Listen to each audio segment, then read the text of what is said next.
Old school wrestling talk. I remember looking back on when Jim Cornette joined the WWF. Jim Cornette, if you remember, he left WCW to form Smoky Mountain. And he looked back at WCW to try to build a relationship. Didn't work out. So when he got a call from Vince, it opened a possibility that Cornette never expected. They needed a voice for Yokozuna because, according to Bruce Pritchard, they felt that Mr. Fuji needed someone else.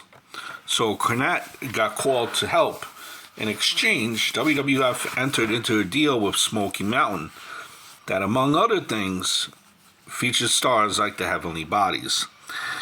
I remember seeing the episode of Raw a while ago on Peacock.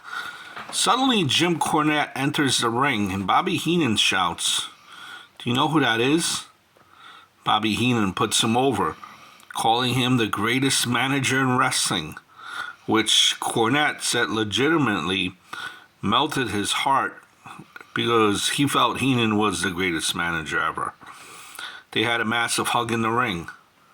Vince McMahon name dropped Smoky Mountain Wrestling. Jim Cornette said, "I'm the greatest manager in wrestling only because you, Bobby Heenan, are no longer managing."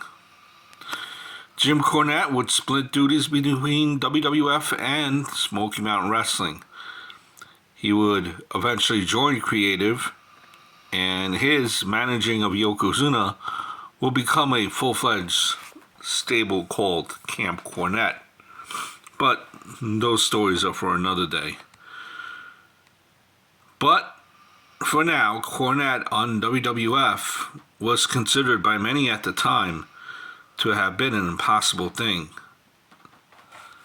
That happened, if you remember.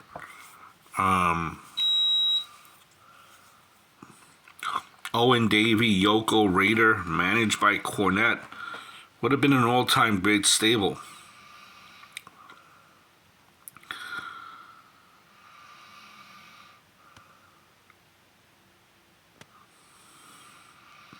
As much as I hate hearing people say that certain wrestlers needed to be in the WWF, WWE, back then, Bobby Eaton, Bobby Eaton was known in the WWF. Just think of Bobby Eaton versus Brett at that time.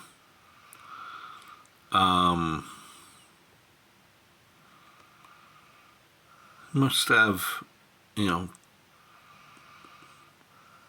borrowed a suit from some of those suits from Bruce Pritchard that Jim Cornette used to wear. Jim Cornette, legendary, great manager, a great time in WWF when he was there. Hope all is well.